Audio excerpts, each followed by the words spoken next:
Hello hi students, कैसे हो आप सब।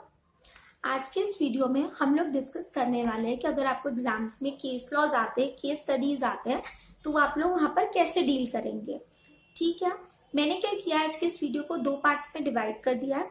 फर्स्ट पार्ट में हम स्पेसिफिकली बात करेंगे कि जब एग्जाम में केस लॉज आते हैं तो उनके साथ कैसे डील करना है। तो फर्स्ट पार्ट जो है वो सभी बच्चे देख सकते हैं, CS professional, CS executive, CA, BCom, LLB या फिर जिनको भी एग्जाम्स में केस लॉस आते हैं वो सभी फर्स्ट पार्ट देख सकते हैं। सीएस के एग्जाम्स में अप्रोक्स लाइक आपको 40% तो केस लॉस आते ही हैं। ठीक है, और जो सेकेंड पार्ट है आज के वीडियो का वो स्पेसिफिकली बात करता है सीएस प्रोफेशनल के ड्राफ्टिंग के स्टूडेंट्स के लिए। वहां मैं उन्हें बताऊंगी कि ड्राफ्टिंग में हम लोग उनके केस लॉस जो है वो डिस्कस करेंगे, बट फर्स्ट पार्ट जो है वो जनरल है, वो सभी बच्चे देख सकते हैं जिनको भी केस लॉस लिखने के तरीके और उनसे डील करने के तरीके जो है वो पता करने हैं। ठीक है, स्टार्ट करें हम लोग। बट उसके पहले मुझे सिर्फ इतना कहना है कि मुझे पता है, मैंने आपका ड्राफ्टिंग का जो इसके पहले वाला वीडियो डाला था एनालिसिस का, तो वहाँ मुझे बच्चों ने कमेंट किया कि मैं डाल दूं केस लॉ का वीडियो, क्योंकि मैंने कहा था उस वीडियो में। बट और कई बच्चों ने मुझे मैसेजेस भी किया कि आपने तो अभी तक डाला ही नहीं है video, and but I was a bit tied up with something, और मैं उसके लिए आपसे क्षमा प्रार्थी हूँ। बट ठीक है, अब हम स्टार्ट करते हैं। ठीक है, चलिए, तो हम फर्स्ट पार्ट आज का स्टार्ट करते हैं वीडियो का। इस फर्स्ट पार्ट में मैं आपको बता रही हूँ कि आपको केस लॉ को कैसे डील करना है। तो देखिए, जब भी आपको एग्जाम में क्वेश्चन आता है केस लॉ का, ठीक है, सबसे पहली चीज जो आपको करनी है वो ये करनी है, आपको केस लॉ को बहुत ही अटेंटिवली, पूरे प्रेजेंस ऑफ माइंड से उसको पढ़ना है एक्टिवली। ठीक है, क्योंकि अगर पूछा कुछ और है, समझ कुछ और लिया, कंक्लूजन वहां कुछ और ही लिखा होगा, केस लॉ का फिर मार्क्स नहीं आएंगे। तो पढ़ना भी है और समझना भी है बहुत ही अच्छे से, सबसे पहला काम। ठीक है, सेकंड क्या करना है, देखिए बार बार तो इतना टाइम नहीं होता एग्जाम में कि एक ही क्वेश्चन पढ़े बार बार। जब पहली बार ही केस लॉ पढ़ रहे हो तो उसको बहुत अच्छे से पढ़ो, और तभी क्या करो, उसमें जो भी रेलेवेंट पॉइंट हो उनको अंडरलाइन कर दो पेंसिल से। ठीक है, कई बार होता है केस लॉ में बहुत सारी चीजें इरेलेवेंट होती है, सिर्फ कंफ्यूजन करने के लिए दे दी जाती है, तो आप वो समझिए कि आपके लिए रेलेवेंट पॉइंट क्या है, और जब पहली बार पढ़ रहे हो तभी उनको क्या करो, अंडरलाइन करते चलिए। ठीक है, अब हमने पढ़ लिया, समझ लिया, अंडरलाइन कर लिया। अब थर्ड चीज ये आती है, जब आपने दिमाग में सोच लिया, आपको पता चल गया है कि इसका आंसर क्या है, तो अब आपने क्या करना है ना, अब आपने लिखने मत लग जाना से धार धार लिख दिया, no, don't do that. First make a plan, मतलब पहले प्लान करना कि मुझे लिखना क्या है आंसर में, आधा मिनट भी नहीं लगेगा। ठीक है, तो पहले सोच के लिखना कि लिखना क्या है, कौन सा प्रोविजन हिट कर रहा है, कैसे मैं कंक्लूड करूंगी। ठीक है, डिसाइड पहले ही कर लिया। अब आपको लिखना किस तरीके से है वो मैं आपको यहाँ बताने वाली हूँ। चलिए, जब भी आपको केस लॉ आता है एग्जाम में, उसको लिखने का एक तरीका होता है, वो क्या होता है कि आपको उसको 4 पार्ट्स में लिखना होता है। पहली चीज जो है वो आप लिखेंगे फैक्ट्स ऑफ द केस, पहला हेडिंग। सेकेंड आपका हेडिंग जो होता है वो होता है लीगल प्रोविजंस। थर्ड आपका हेडिंग होता है एप्लीकेबिलिटी, एंड फोर्थ होता है आपका कंक्लूजन। ठीक है, हमेशा यही परफॉर्म आपको फॉलो करना है केस लॉज लिखते टाइम। समझ में आ रही है मेरी बात। अब हम क्या करते हैं, अब आपकी ये जो हेडिंग्स है मैं आपको एक एक करके इनको डिस्कस करते जाती हूँ। एग्जाम में क्वेश्चन आएगा तो जैसे हम क्या लिखेंगे, answer to question number 3, then ऊपर हम हेडिंग देंगे फैक्ट्स ऑफ द केस, फिर उसके अंदर लिखेंगे, फिर नेक्स्ट लीगल प्रोविजंस की हेडिंग देंगे, उसके अंदर लिखेंगे। इस तरह से आपने लिखना है। ठीक है, अब आपकी जो पहली हेडिंग है that is facts of the case. तो देखिए, फैक्ट्स ऑफ द केस में हमें करना क्या है, कुछ भी नहीं, जो आपको क्वेश्चन में दिया है उसमें जो आपके रेलेवेंट फैक्ट्स हैं उनको आपको शॉर्ट में वहां लिख देना है। बस, पूरा क्वेश्चन लिखने के लिए नहीं बोल रही हूँ, सिर्फ जो आपका क्वेश्चन है उसको शॉर्ट में क्या कर देना, फैक्ट ऑफ द केस में जो है वो लिख देना। अभी जैसे जो आपने अंडरलाइन किया तो वो इंपॉर्टेंट फैक्ट जो है वो लिख दो। अब बच्चे हमेशा क्वेश्चन पूछते हैं फैक्ट ऑफ द केस लिखना जरूरी है क्या, बोले पूरा का पूरा क्वेश्चन ही लगता है। नहीं, मैं आपको यहाँ क्लियर कर रही हूँ, हाँ फैक्ट ऑफ द केस लिखना जरूरी है, कोई कंफ्यूजन मत रखो। प्रेजेंटेशन नाम का भी कोई चीज होता है कि नहीं। ठीक है, तो फैक्ट्स ऑफ द जो केस है वो आपने लिखना ही लिखना है। समझ में आ रही है, very nice. Now the second point is that आपको क्या करना है, वो आपको लीगल प्रोविजंस लिखना है।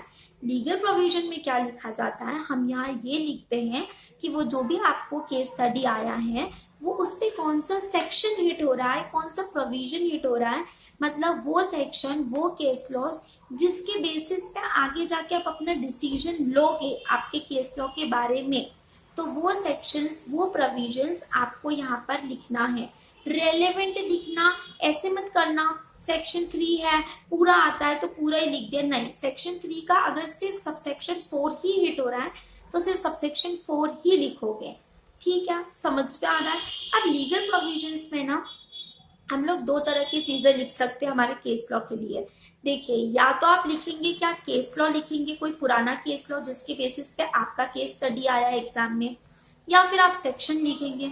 अब आपको मैं यही बताने की वाली हूँ कि अगर आपको वो केस लॉ याद है तो आप उसको लिखेंगे कैसे, उसको लिखने का भी, प्रेजेंट करने का भी एक तरीका होता है, ठीक है। देखिए, अगर आपको केस लॉ याद है तो आप इस तरह के वर्डिंग्स जो है वो यूज कर सकते हैं। आप लिख सकते हैं the facts of the case are similar to dash case, मतलब जो भी केस का नाम है वो, ठीक है। या फिर आप क्या लिख सकते हैं, आप लिख सकते हैं in dash case the court held that, मतलब इस केस में कोर्ट ने ऐसे कहा था। In dash case the supreme court held that, ठीक है, इस तरह से आप लिख सकते हैं। या फिर आप क्या लिख सकते हैं, the case is similar to dash case, तो इस तरह से लिखा जाता है, ठीक है। बट अगर कभी ऐसा है कि आपको केस लॉ नहीं याद है, ठीक है, वो राम वर्सेस श्याम है या राम वर्सेस सुनील है, अगर आप कंफ्यूज हो गए हो तो ऐसे में क्या करना है, गलत तो लिख के आना नहीं है। तो आप ऐसे केस में जब आपको केस लॉ याद नहीं रहता है बट आंसर तो पूरा आता है, लिखना तो है, तो आप कैसे मेंशन कर सकते हैं, the facts are similar to a relevant case law of dash law, जैसे company law, excise sorry like GST है, या फिर अगर आपका सीआरपीसी है, या फिर सिक्योरिटी है, जो भी आपका, ठीक है, समझ लो मेरी बात। या फिर आप क्या लिख सकते हैं, in the decided relevant case law it was held that, ठीक है। इस तरह से आप रेलेवेंट करके क्या लिख सकते हैं, केस लॉ जो है वो लिख सकते हैं। सेकेंड चीज आती है, अगर हमें सेक्शन लिखना है, अगर हमें प्रोविजंस के बारे में लिखना है, लीगल जो प्रोविजन है उस हेडिंग के अंदर, तो सेक्शन लिखने के कैसे तरीके होते हैं, देखिए। फर्स्ट आप क्या लिख सकते हैं, as per the provisions of dash act, जो भी एक्ट है, लाइक कंपनीज एक्ट है, इनकम टैक्स है, जो भी है, ठीक है। तो as per the provisions of dash section of dash act. या फिर हम क्या लिख सकते हैं, pursuant to provision of section, जो भी आपका है, और फिर एक्ट का नाम, ठीक है। या फिर क्या लिख सकते हैं, एज प्रोवाइडेड बाय सेक्शन, ठीक है। अब लॉ में क्या होता है पता है आपको, सेक्शन लिखने का भी तरीका होता है। जैसे सबसे पहले क्या आता है, बोले सब क्लॉज लिखते हैं, then clause, then subsection, then section, and then act का नाम आता है। जैसे हम क्या लिख सकते हैं, क्लॉज नंबर सी और subsection 3 of section 18 of dash act, जो भी एक्ट का नाम है, ठीक है। तो इस तरह से क्या कह रहे हैं, लिखा जाता है आपका सेक्शंस एंड प्रोविजंस। और जहां आपको पता नहीं है सेक्शन नंबर, तो गलत तो लिख के बिल्कुल भी नहीं आना है, वहां सिर्फ क्या लिख देंगे, the relevant provision of dash act, या फिर relevant section of dash act, वहां आपने क्या करना है, रिलेवेंट लिख के आ जाना है, ठीक है। समझ में आ रहा है मेरी बात। तो ये हो गया लीगल प्रोविजन का हेडिंग।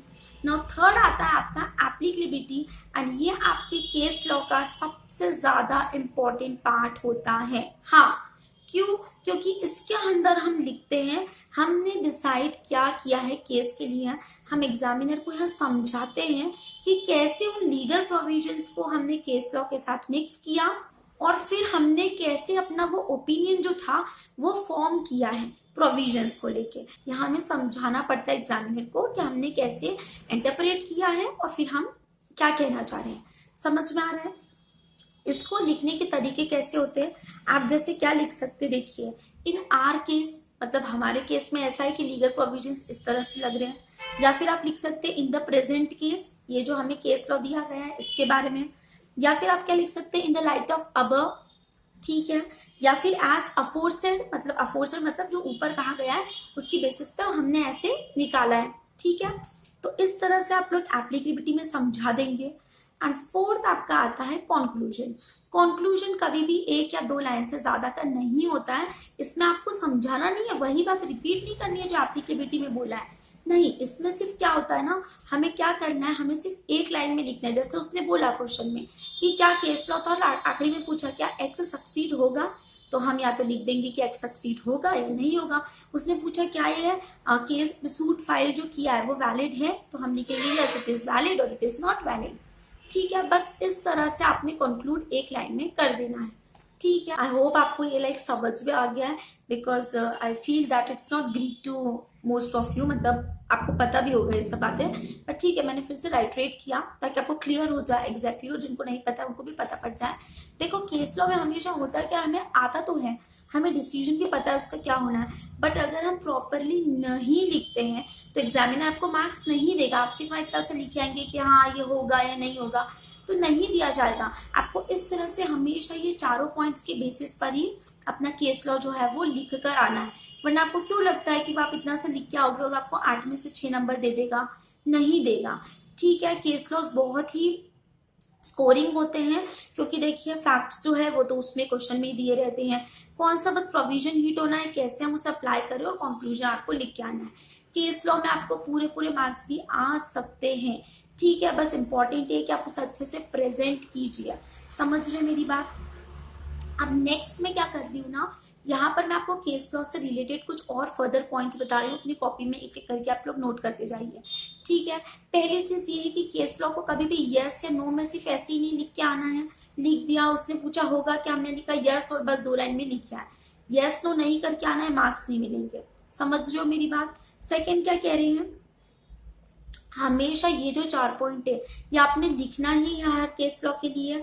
ठीक है, बट यहाँ इंपॉर्टेंट ये है कि आप रेलेवेंट चीजें लिखिए उन पॉइंट्स के अंदर भी, इररिलेवेंट फालतू की बात नहीं लिखनी है। जैसे मैंने कहा ना कि अगर सेक्शन 3 है बट उसका सिर्फ सबसेक्शन 4 ही हिट हो रहा है, तो सिर्फ सबसेक्शन लिख के आना ना, पूरा सेक्शन थोड़ी ना लिखना है। तो फालतू की बातें नहीं लिखनी है, जो हमारे केस से रिलेटेड है वो ही लिखना है पहली चीज। बट ऐसा भी नहीं करना कि पूरा ही नहीं लिख के आना है, जितना रिक्वायर्ड है उतना तो लिखना ही चाहिए। वरना एग्जामिनर को समझ कैसे आएगा कि आपने मतलब आपको आता या नहीं आता, आपको समझ आया या नहीं आया है।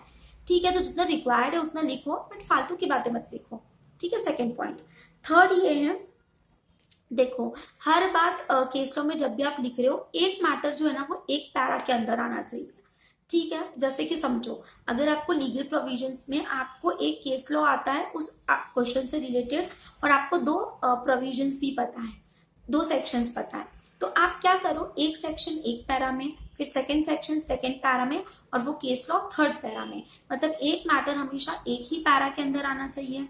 ठीक है, सेकेंड चीज क्या कह रही है, जैसे कि एग्जाम्पल के लिए समझो आप लोग एप्लीकेबिलिटी लिख रहे हो। ठीक है, 3 पॉइंट्स में लिखने आपको 3 पैरा बनाने हैं। तो सपोज हमने पहले क्या लिख दिया, हमने लिखा प्रोवाइडेड दैट। सेकंड हम क्या लिख सकते हैं, फर्दर प्रोवाइडेड दैट। आगे हम और क्या लिख सकते हैं, फर्दर मोर। इस तरह के वर्डिंग्स आप लोग यूज कीजिए, उसका इम्पैक्ट तो पड़ता ही है।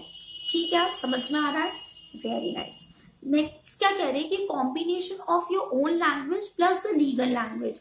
हमेशा बच्चे पूछते हैं कि केस लॉज अपनी लैंग्वेज में लिख दे क्या, लिख सकते हैं क्या? हाँ लिख सकते हैं, पूरा याद करने को किसने बोला है। बट इम्पॉर्टेंट बात यहाँ ये है कि लिखो ऐसा कि जो भी आप कहना चाह रहे हो उसका मीनिंग वो ही निकले। मतलब लीगल प्रोविजन का मीनिंग नहीं चेंज होना चाहिए। ठीक है, ऐसा नहीं कि अपनी लैंग्वेज में लिख रहे हैं तो जो प्रोविजन उसका मीनिंग ही चेंज कर दिया, वो नहीं हो, बट आप अपनी लैंग्वेज में जो है जो लिख सकते हैं। सेकंड, लीगल लैंग्वेज की बात करूं तो जहां जो यूज करने की बात है वो वर्ड्स तो आपको यूज करने ही पड़ेंगे। लॉ हमेशा स्ट्रिक्ट यूज करना चाहिए। जैसे आपको लिखना है नॉट मोर देन, तो इसकी वजह आप नॉट एक्सीडिंग लिखिए। जो चीज कंपल्सरी है जैसे शैल, तो फिर लिखना ही है। बियॉन्ड जा रहा है किसी कोई चीज के, तो हम क्या लिखेंगे, अल्ट्रा वायरस। तो इस तरह से स्ट्रिक्ट लैंग्वेज यूज कीजिए, और बाकी जो है वो आप अपनी लैंग्वेज में लिख दीजिए। नेक्स्ट पॉइंट ये है कि देखिए हर केस लॉ के हर क्वेश्चन का कुछ ना कुछ क्या कह रहे हैं, कीवर्ड्स तो होते ही है, तो वो तो आपने वैसे लिखना ही है। जैसे कि सपोज करो अगर इंडोर मैनेजमेंट के ऊपर आया तो वहां ये लिखा ही है लॉ में क्या, कि it is a protection to the outsider against the company. ठीक है, तो जो इस तरह के वर्ड्स है जो लॉ में सेम टू सेम है वो तो हमें लिखना ही है।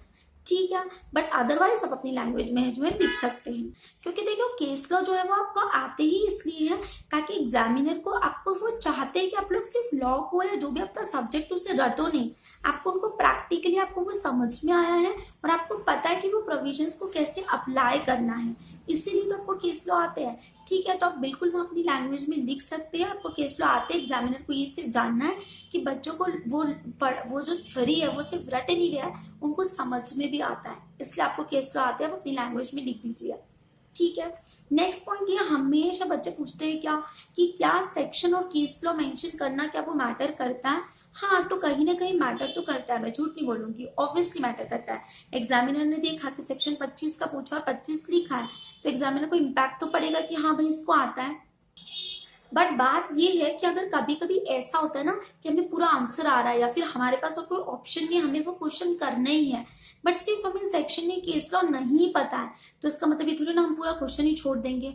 आप वहाँ रिलेवेंट वाला जो तरीका है उस तरह से लिखिए, बट ये याद रखना कभी भी सेक्शन या केस लॉ गलत मत लिखे क्या ना, क्योंकि उससे क्या हो सकता है फिर आपका पूरा आंसर ही कट हो जाए। ठीक है, तो बस नहीं आता है तो रेलेवेंट करके लिख दो, मैटर करता है बट नहीं आता तो रेलेवेंट लिखो, गलत मत लिखना। ठीक है, जहां तक हो सके याद करने की कोशिश कीजिए।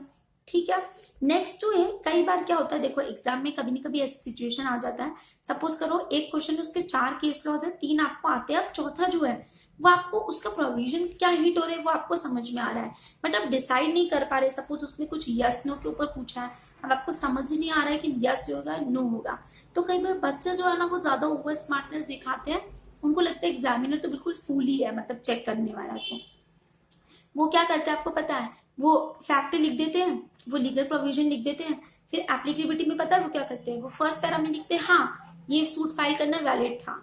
ठीक है, 2 पैरा में फालतू की बातें लिखते हैं, फिर 4th पैरा में क्या लिख देते हैं अगले कि नहीं हमें लग रहा है कि ऐसा नहीं भी हो सकता है, केस फाइल करना नहीं था, तो आपने यस भी लिख दिया, आपने नो भी लिख दिया, तो आपको क्या लग रहा है एग्जामिनर जो है वो चेक करने वाला है जो बेवकूफ है?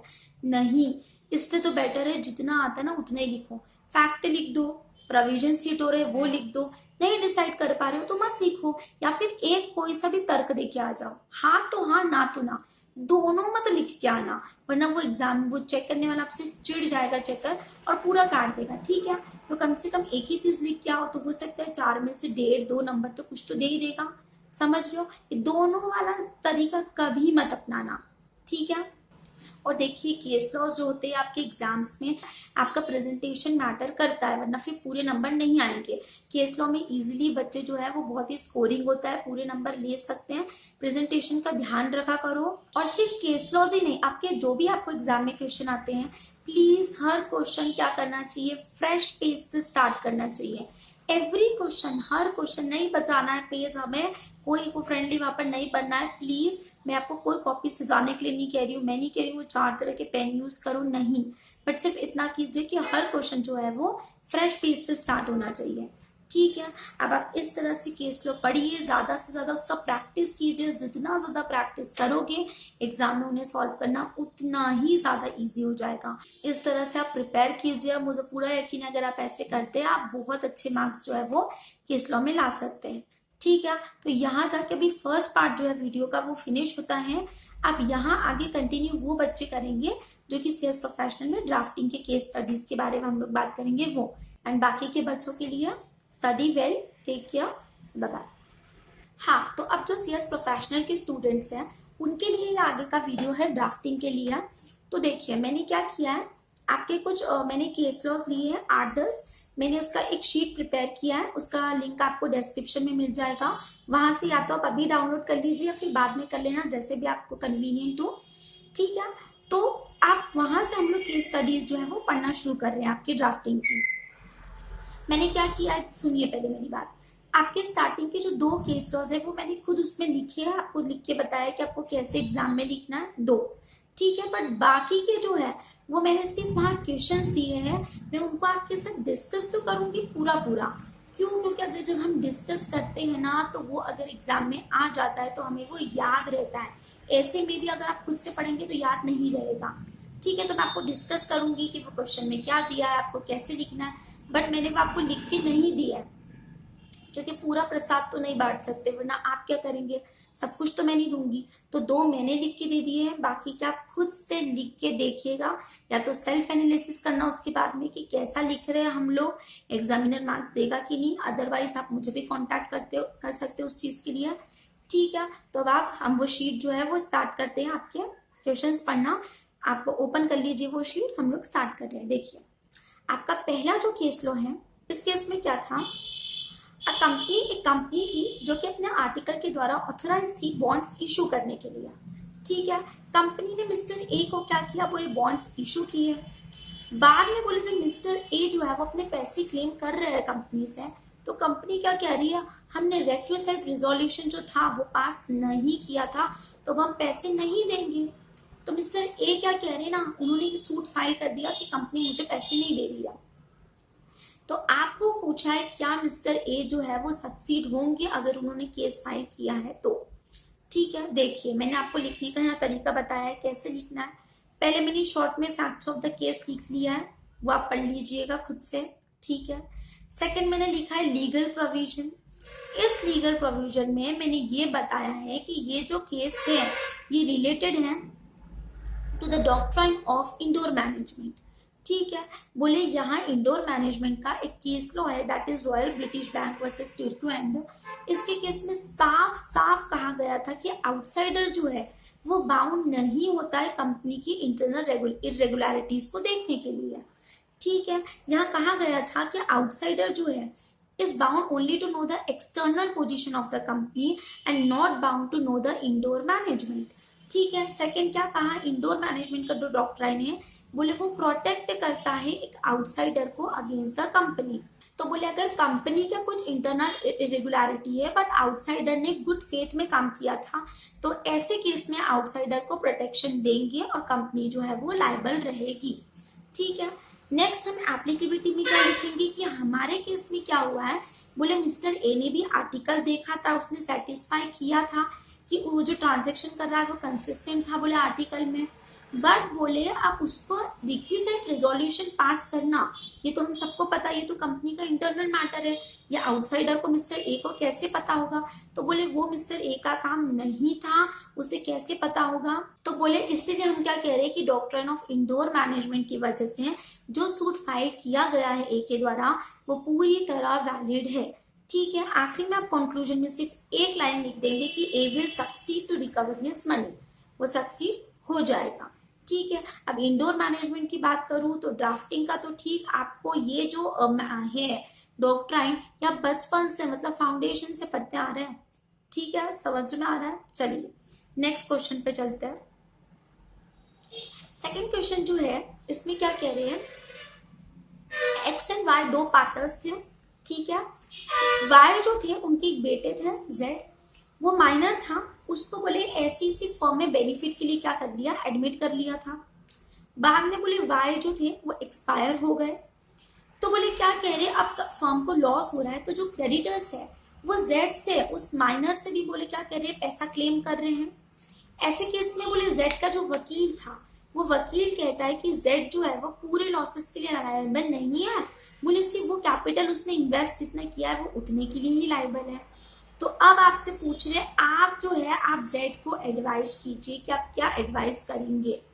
ठीक है, तो देखिए मैंने सबसे पहले आप देखिए मैंने यहाँ फैक्ट्स ऑफ द केस लिख दिए क्या कि एक्स एंड वाई जो थे वो पार्टनर थे, उन्होंने जेड को एडमिट किया था।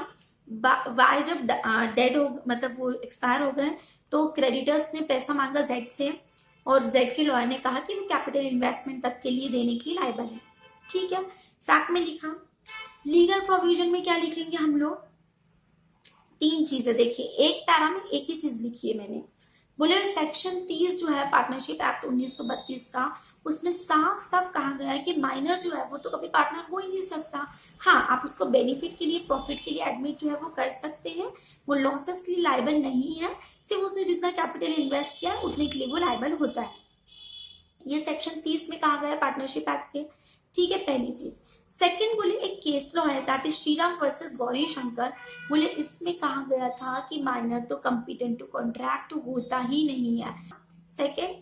थर्ड आपका एक केस लॉ था commissioner of income tax versus Govind Ram sugar mills, इसके केस में कहा गया था कि अगर एक फर्म है उसमें दो ही पार्टनर है तो अगर एक पार्टनर मर जाता है तो ऑटोमेटिकली वो जो फर्म है वो डिसॉल्व हो जाती है। ये आपने अपने रिलेवेंट जो भी प्रोविजन सेक्शंस हिट कर रहे हैं, केस लॉ हिट कर रहे हैं, वो आपने मेंशन किया। ठीक है, नेक्स्ट आप एप्लीकेबिलिटी में क्या लिखेंगे, बोले हमारे केस में क्या है कि एक्स एंड वाई जो है बोले वो भी क्या थे, दो ही पार्टनर थे। तो बोले जब वाई मर गया तो फर्म तो बोले अपने आप ही डिसॉल्व हो गई ना, और जब फर्म डिसॉल्व हो गई तो कौन से क्रेडिटर्स और जेड किसको पैसा देगा। ठीक है, बोले फर्म जो है वो ऑटोमेटिकली क्या हो गई है, डिसॉल्व हो गई है। ऐसे केस में हम जेड के वकील ने कहा था ना कि वो कैपिटल इन्वेस्टमेंट तक के लिए लाइबल है, वो उतना भी लाइबल नहीं है क्योंकि फर्म ही नहीं है ना। समझ रहे हो मेरी बात, जब फर्म ही नहीं बची तो वो तो कोई पार्टनर बचा ही नहीं उसका, तो वो क्यों देगा क्रेडिटर्स को। तो हम क्या लिखेंगे कि जब वाई की डेथ हो गई तो पार्टनरशिप तो अपने आप ही क्या हो गई, खत्म हो गई थी, तो जेड जो है वो किसी तरह से लाइबल नहीं है लॉसेस के लिए। ठीक है, कंक्लूजन में आप सिर्फ इतना ही लिख देंगे कि जेड के लॉयर के द्वारा दी गई एडवाइस जो है वो गलत है, जेड जो है वो किसी भी तरह से लायबल नहीं है क्रेडिटर्स के लिए। ठीक है, ये आपका केस लॉ हुआ सेकंड। नाउ मूविंग नेक्स्ट, एक काम कीजिए आप मेरे साथ पढ़िए तो आपको आई थिंक बेटर समझ में आ जाएगा। ठीक है, हम लोग साथ साथ पढ़ते, देखिए X filed a civil suit for eviction and possession of his property against Y, an unauthorized occupier. ठीक है, but the case was dismissed by default without any hearing and not considering merits of the case by honorable court due to several non-appearances of X. मतलब mister x ने क्या किया था, Y के against case file किया था, but वो case जो था वो कोर्ट ने डिसमिस कर दिया। क्यों? क्योंकि मिस्टर एक्स जो थे जिन्होंने केस फाइल किया था वो कोर्ट में हियरिंग्स के लिए आते ही नहीं थे। ठीक है, बोले बाद में क्या कह रहे, now X again wants to file another civil case before the same court for the same cause of action, please advise X. ठीक है, तो बोले अब क्या कह रहे हैं, अब बोले एक्स जो है वो क्या करना चाहते हैं, वो सेम कॉज ऑफ एक्शन के लिए उसी कोर्ट के सामने बोले वापस से केस करना चाहता है, तो क्या वो कर सकते हैं, ऐसा आपको पूछा जा रहा है। तो देखिए यहाँ जो आपका लगता है आप लोग लिख लीजिएगा फैक्ट्स वगैरह जो भी है, मैंने आपको अब आगे के केस में आंसर्स नहीं दिए हैं, अब जो भी है मैं सिर्फ आपके साथ डिस्कस करूंगी वो आपको खुद को लिखना है। ठीक है, हम लोग सिर्फ डिस्कस कर रहे हैं। तो देखिए यहाँ आपका जो केस लॉ आपका जो लगता है वो लगता है आपका प्रिंसिपल ऑफ रेस जुडिक्टा। ठीक है, वहां आप लोग लीगल प्रोविजंस में क्या लिखेंगे, बोले इंडियन सिचुएशंस में बोले रेस जुडिक्टा जो है वो लगता है। क्या सिचुएशंस होती है, बोले केस जो था वो डायरेक्टली और सब्सटेंशियली बोले पूरी तरह से उन्हीं पार्टीज के बीच में वही केस जो है वही है और सेम टाइटल है, केस का टाइटल भी बोले क्या कह रहे हैं सेम है, और पार्टीज जो है वो वही की वही पार्टीज है। तो सेकंड क्या कह रहे हैं, बोले जो पहले वाला फॉर्मर केस जो था वो पूरी तरह से बोले क्या किया गया था, सुना मतलब उसकी हियरिंग हुई थी और उसे फाइनली डिसाइड किया गया था। ठीक है, वो पहले क्या हो चुका था, बोले डिसाइड हो चुका था, और बोले डिसाइड जो होता है वो डिसाइड ऑन मेरिट्स होता है। मेरिट्स मतलब क्या कि एक ने बोले एलिगेशंस लगाए थे और सपोज करो दूसरे ने मना किया था, तो इससे क्या कहा जाता है, बोले डिसाइड ऑन मेरिट्स कहा जाता है। अब आगे आप लोग अपने एप्लीकेबिलिटी में क्या लिखेंगे, आप लोग ये लिखेंगे क्या कि रेस जुडिक्टा जो है जब वो लगता है तो बोले पहली बात तो क्या है, केस का जो है हियरिंग जो है वो होना चाहिए। बोले हमारे केस में तो क्या हुआ, हियरिंग हुआ ही नहीं ना, एक्स तो जाता नहीं था, इस वजह से बोले हियरिंग तो हुआ नहीं। सेकेंडली क्या कह रहे हैं, बोले वो डिसाइड भी तो नहीं हुआ था ना मेरिट्स पे, वो डिसाइड हुआ ही नहीं, वो तो ऐसे डिसमिस कर दिया गया। तो हम क्या लिखेंगे कि चूंकि ये दोनों चीजें नहीं हुई है इसलिए प्रिंसिपल ऑफ रेस जुडिक्टा जो है वो हमारे केस पे नहीं लगता है। ऐसे केस में मिस्टर एक्स जो है वो सेम कॉज ऑफ एक्शन के लिए सेम कोर्ट के सामने बोले केस जो है वो फाइल कर सकता है। ठीक है, समझ में आ रहा है। कंक्लूजन में सिर्फ एक लाइन में लिख दोगे कि yes mister x can file the case, fine, very good. चलिए नेक्स्ट केस लॉ पे आइए, पढ़िए मेरे साथ में, देखिए क्या लिखा है, the directors of the company were authorised under the article of association of company to borrow 20,000 without the consent of the shareholders in general meeting. मतलब कंपनी जो थी वो आर्टिकल्स के द्वारा ऑथोराइज थी कि वो डायरेक्टर से 20,000 रुपए तक ले सकती है, बोरो कर सकती है। Directors themselves lent 50,000 to the company without such consent. Is the company held liable for 50,000? बोले डायरेक्टर्स ने बिना शेयर होल्डर्स के अप्रूवल के बिना कंपनी को दे दिया है 50,000, तो बोले क्या कल को कंपनी लाइबल होगी 50,000 पूरे के लिए? आप बताइए मुझे, मेरी बात आपको समझ में आया? आई होप आपको समझ में आ गया है। सेकेंड चीज आप बताइए, क्या कंपनी 20,000 के लिए लाइबल है या 50,000 के लिए लाइबल है? कैसे बोले फाइंड आउट किया? तो देखिए ये जो बोले आपका क्वेश्चन है ये एक्सेप्शन है to the rule of doctrine of indoor management. Indoor management ने ऊपर क्या बात की थी कि वो आउटसाइडर को प्रोटेक्शन देता है, बट यहाँ बोले इस क्वेश्चन में क्या किया देखिए, आप सबसे पहले फैक्ट लिख देना। लीगल प्रोविजन में हम लोग क्या लिखेंगे, पहली चीज तो हम ये लिखेंगे कि ये जो है ये एक्सेप्शन है to the doctrine of indoor management, क्योंकि वहाँ आउटसाइडर को प्रोटेक्शन दिया जाता है, बट कंपनी के डायरेक्टर्स आउटसाइडर थोड़ी ना होते हैं, ठीक है। तो बोले ये डॉक्ट्रिन वन नहीं लगता है जहाँ की एक पर्सन जो है, जहाँ पर उसे एक्सप्रेस या इम्प्लाइड नॉलेज होता है इरेगुलरिटी का, ठीक है, तो ये उसका एक्सेप्शन है। सेकेंड हम लोग केस लॉ मेंशन करेंगे, that is Harvard versus patent Ivory company limited. बोले इसके केस में क्या हुआ था, बोले वहां पर भी एक कंपनी जो थी वो ऑथोराइज कितने थी, सिर्फ 1000 पाउंड बोरो करने के लिए ऑथोराइज थी, बट जो डायरेक्टर्स थे उनने उसको क्या कर दिया, 3500 दे दिए, 3500 पाउंड। तो बाद में कंपनी जो है वो 3500 के लिए लाइबल नहीं होगी, क्योंकि क्या कह रही है, जिन्होंने करा डायरेक्टर्स उन्हें तो पता था ना, फिर भी उन्होंने किया, तो ऐसे केस में कंपनी जो है वहां पर सिर्फ 1000 रुपए देने के लिए, 1000 पाउंड देने के लिए लाइबल थी, ठीक है। हम आगे क्या लिखेंगे, हम लिखेंगे कि सिमिलर हमारे केस में भी कैसा है ना, कि कंपनी जो है वो आर्टिकल से 20,000, ये हम एप्लीकेबिलिटी में लिखेंगे कि कंपनी जो थी बोले वो 20,000 के लिए लायबल थी। तो बोले जब डायरेक्टर्स ने ये काम किया तो उन्हें तो पता था कि ये इंटरनल इरेगुलरिटी है, उन्हें तो पता है कि भाई रिजोल्यूशन पास करना है, तो बोले इंडोर मैनेजमेंट नहीं लगेगा। ऐसे केस में बोले कंपनी जो है वो सिर्फ 20,000 के लिए लायबल होगी, वो 50,000 नहीं देगी। कंक्लूजन में आप सिर्फ इतना सा लिख देंगे क्या, company is only liable to pay ₹20,000, ठीक है।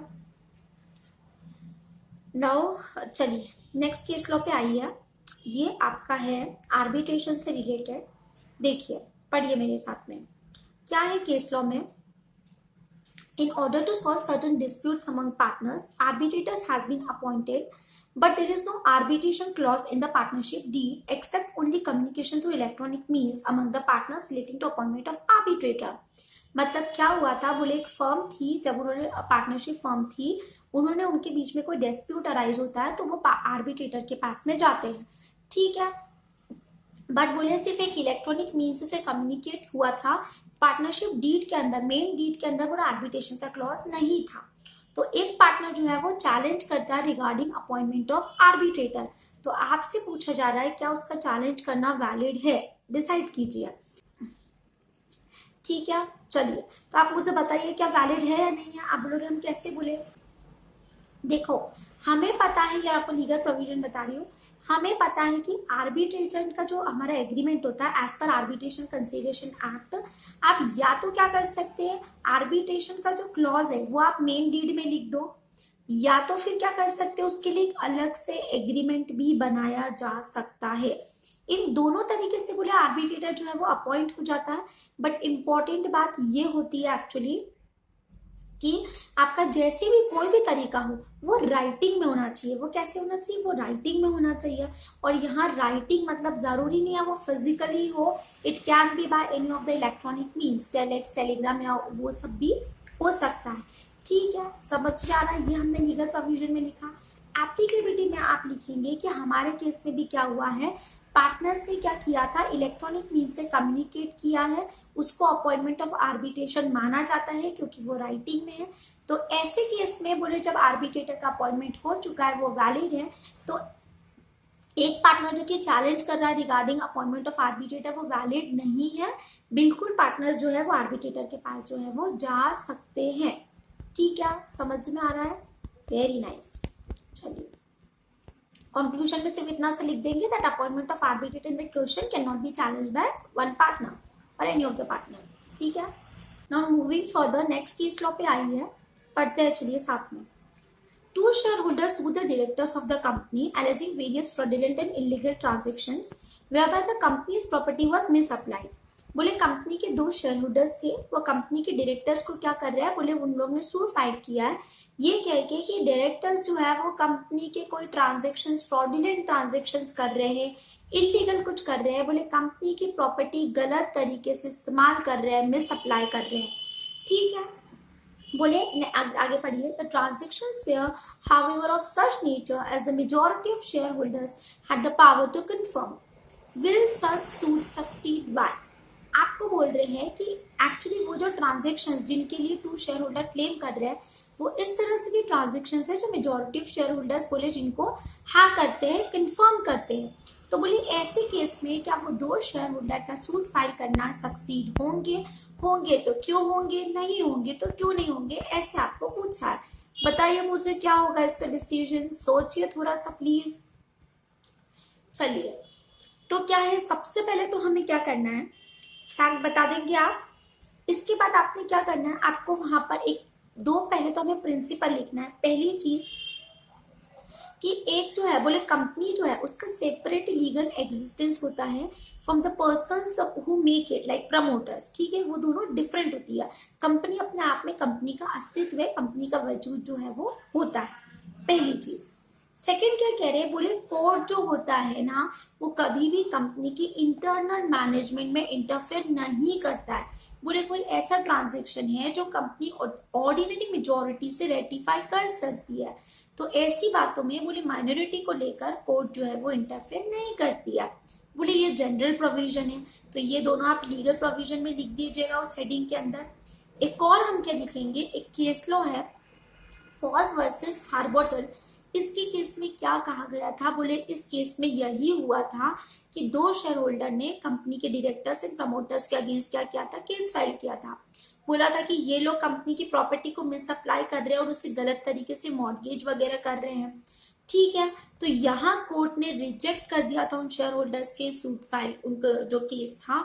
कोर्ट ने यही कहा था कि अगर डायरेक्टर ऐसा कर भी रहे हैं तो केस तो बोले कंपनी करेगी ना, आप थोड़ी ना प्लेंटिफ हो। मतलब किसके साथ गलत हो रहा है, कंपनी के साथ गलत हो रहा है, तो बोले केस कौन फाइल करेगा, बोले केस तो कंपनी फाइल करेगी, आप थोड़ी ना फाइल करोगे, क्योंकि कंपनी का अपने आप में कोई अस्तित्व है, ठीक है। तो दो individual share holder case file नहीं करेंगे, बोले केस जो है वो मेजोरिटी से कंपनी को जो है वो फाइल करना होता है, ठीक है। अब इस तरह से आप लीगल प्रोविजंस बता देंगे। आगे आप एप्लीकेबिलिटी में क्या लिखेंगे, हम यही लिखेंगे कि एज अफोरसेड, मतलब ऊपर जो कहा गया है उसकी बेसिस पे हमारे केस में भी ऐसा ही है। बोले दो शेयर होल्डर है, पहली बात तो बोले कंपनी फाइल करे, और सेकंड बात क्या कह रहे हैं, बोले वो जो ट्रांजेक्शन है ना वो तो मेजोरिटी वाले कंफर्म करते हैं, तो फिर माइनॉरिटी पे तो बोले कोर्ट जो है वो सक्सीड नहीं होंगे, वो केस जो है वो सक्सेसफुल नहीं होगा, ठीक है। तो आखिरी में हम यही लिख देंगे कि दो शेयर होल्डर्स के द्वारा फाइल के कंक्लूजन कि वो मान्य नहीं है, ठीक है। समझ में आ रहा है, वेरी गुड। चलिए नेक्स्ट केस लॉ पे आई है, पढ़ते हैं साथ में। देखिए, B has filed a title suit against A in the court of city civil judge as a long course suit. Pending its hearing, B executed a power of attorney in favor of D and got it registered. मतलब बोले क्या कह रहे हैं, B ने क्या किया था, ए के अगेंस्ट एक केस फाइल किया था, कि बोले केस फाइल किया था, बोले जब हियरिंग चल ही रही थी, पेंडिंग थी, तभी बोले क्या करा, बी ने मिस्टर डी को बोले क्या करा है, पावर ऑफ अटर्नी उसके नाम पे बना दी है, एग्जीक्यूट की और उसको रजिस्टर भी करवा दिया है, ठीक है। बोले बाद में क्या होता है, letter on without consulting D, B signed a compromise deed with A. बोले बाद में क्या किया, बी ने डी ए के साथ में एक कॉम्प्रोमाइज डीड जो है वो साइन किया, बट इस बारे में उस अटर्नी को, वो जो एजेंट था डी को, नहीं बताया। डी बाद में क्या कह रहा है, D challenge the compromise at its as it was entered without informing him or obtaining his consent, and so it is prejudiced his rights. Would D succeed? Cite case law. क्या कह रहे हैं, बोले बाद में बोले डी ने क्या किया, बोले उसने केस फाइल किया कि मुझसे बिना पूछे ही, बोले जब इसने मुझे अटॉर्नी बना दिया, एजेंट बना दिया, तो बोले मुझसे बिना पूछे कैसे कॉम्प्रोमाइज डेट का डीड साइन किया, उसने केस फाइल कर दिया। तो आपसे यही पूछा जा रहा है कि क्या वो केस जो है उसका मान्य होगा, क्या वो वैलिड होगा, बताइए होगा कि नहीं। तो देखिए, हम आपका एक केस लॉ है, हम लीगल प्रोविजंस में क्या लिखेंगे, similar to a case law, that is Devratan Biswas versus Anand Moyi Devi. बोले इसके केस में सुप्रीम कोर्ट हेल्ड दैट कि वो जो अटर्नी है ना वो एजेंट है, प्रिंसिपल को उससे किसी चीज की परमिशन लेने की जरूरत नहीं होती है, प्रिंसिपल बाउंड नहीं होता है एजेंट से कुछ पूछने के लिए, समझ लो एजेंसी का रिश्ता है ना।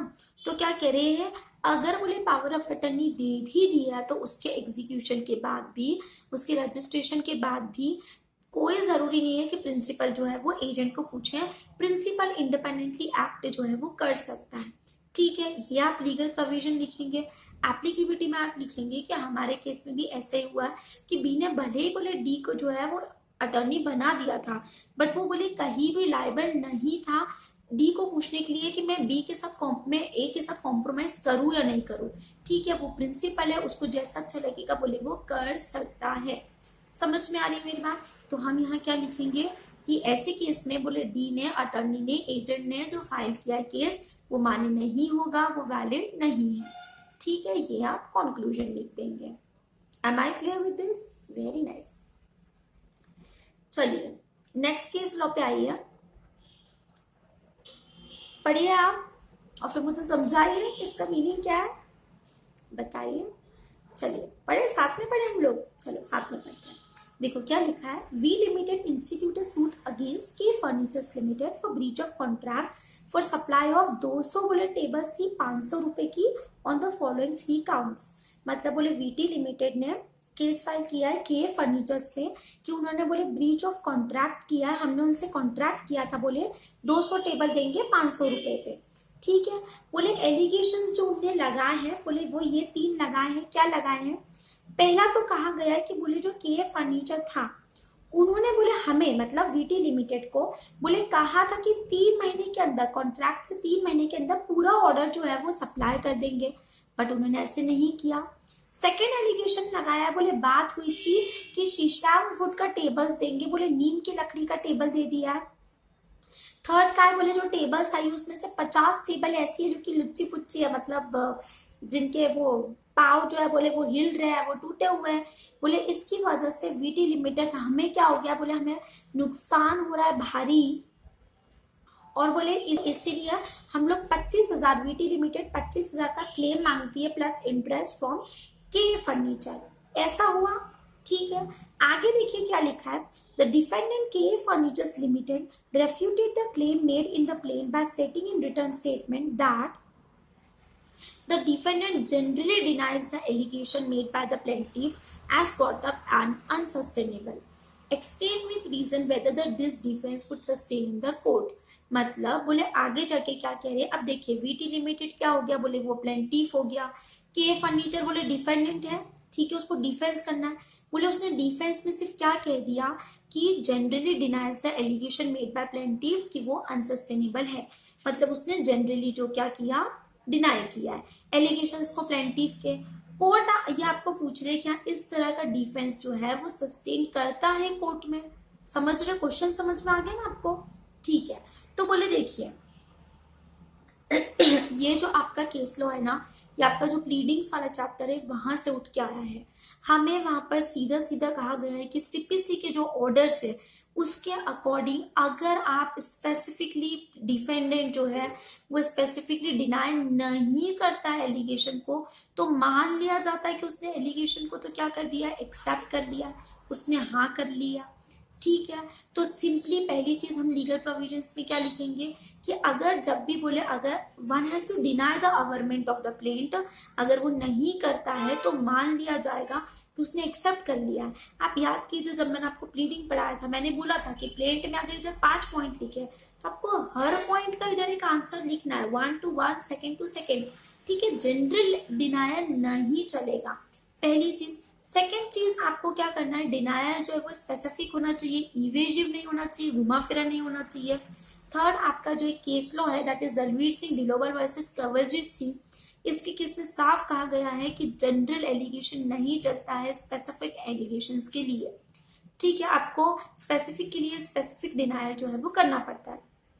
तो हम एप्लीकेबिलिटी में क्या लिखेंगे, बोले हमारे केस में क्या हो रहा है, 3 एलिगेशंस लगाए गए थे वीटी लिमिटेड के द्वारा, बट जो फर्नीचर्स वाला था के फर्नीचर उन्होंने तो बोले जनरली डिनाई कर दिया है, तो बोले ये तो जो है वो सफिशिएंट नहीं माने जाते हैं इस तरह के डिफेंस। ठीक है, तो बोले हम आखिर में क्या कंक्लूड करेंगे that in light of the above the general refutation and denial made by K furnitures they are not valid, वो वैलिड नहीं है। ठीक है, ये समझ में आया आपको? अच्छा केस लॉ था। ठीक है, एक्चुअली यहाँ आई थिंक एक केस लॉ मुझसे रह गया है बट वो मुझे याद है, मैं मेंशन करना भूल गई हूँ, मैं आपको बता देती हूँ, चाहो तो लिख लो। एक केस लॉ ऐसा था कि मैंने पढ़ा था आप लोग का आया हुआ है ये कि एक पर्सन है वो रिवीजन के लिए जाता है, तो वो रिवीजन के लिए बोले कहाँ चले जाता है, वो सेशन जज के पास चला जाता है। तो एग्जाम में आपको क्वेश्चन पूछा है कि क्या वो हाई कोर्ट के पास डायरेक्टली नहीं जा सकता था। तो सिंपल सा आपको यहाँ यही लिखना है, आप पहले फैक्ट्स लिख देना, देन आप प्रोविजन में ये लिखोगे कि रिवीजन के केस में ऐसा तो होता है कि जो भी पर्सन है एग्रीड वो जा सकता है हाईकोर्ट के पास सीधे, ये तो बोले रिवीजन का प्रोविजन है। बट बोले ऐसा भी होता है कि अगर व्यक्ति जो है वो सेशन जज के पास चला गया है तो फिर जब तक वहाँ केस चल रहा है तब तक तो बोले वो हाईकोर्ट के पास नहीं जाएगा। ठीक है, तो फिर हम आगे क्या लिखेंगे कि हमारे केस में क्या हो रहा है, बोले व्यक्ति जो है वो सेशन जज के पास चले गए और ठीक ही वो सेशन जज के पास चले गए तो अब वो हाईकोर्ट के पास डायरेक्टली जो है वो नहीं जा सकते। ठीक है, तो आप आखिरी में ये चीज लिख के कंक्लूड कर देंगे कि इस केस में जो है वो अभी हाईकोर्ट के पास नहीं जा सकते। समझ रहे? ठीक है, तो आप देखिए यहाँ जाके आपके केस लॉस के जो थे, जो मैंने आपके ड्राफ्टिंग के प्रीवियस अटेम्प्ट्स के लिए थे कुछ, वो तो फिनिश होते हैं। अगर आपको चाहिए तो आप और ज्यादा सर्च करके नेट से वगैरह वहां से भी प्रैक्टिस जो है वो कर सकते हैं। देखिए केस लॉस बहुत ही स्कोरिंग होते हैं, बस थोड़ा सा दिमाग लगाना पड़ता है कि कौन सा क्या सेक्शन हिट कर रहा है। पूरे मार्क्स मिलने के इसमें चांसेस रहते हैं। ठीक है, तो आप इन्हें अच्छे से प्रिपेयर कीजिए। एंड अब आपकी जो तैयारी है, अब आपके पास ज्यादा समय नहीं बचा है, पूरा ध्यान अपना स्टडीज पे कर लीजिए, बाकी सब चीजें इग्नोर कर दीजिए। ठीक है, ज्यादा से ज्यादा जितना ज्यादा हो घर में प्रैक्टिस करो, पढ़ो और बस take care, study well, break a leg, bye bye, we will meet the next video and don't forget to subscribe to my channel and share with your friends, because मैं चाहती हूँ कि लाइक ज़्यादा से ज़्यादा स्टूडेंट्स को जो भी लाइक सीएस कर रहे हैं उनको ये किसी भी तरीके से अगर हेल्पफुल होता है तो I be very happy and glad. Okay, see you in the next video, till then bye bye, take care.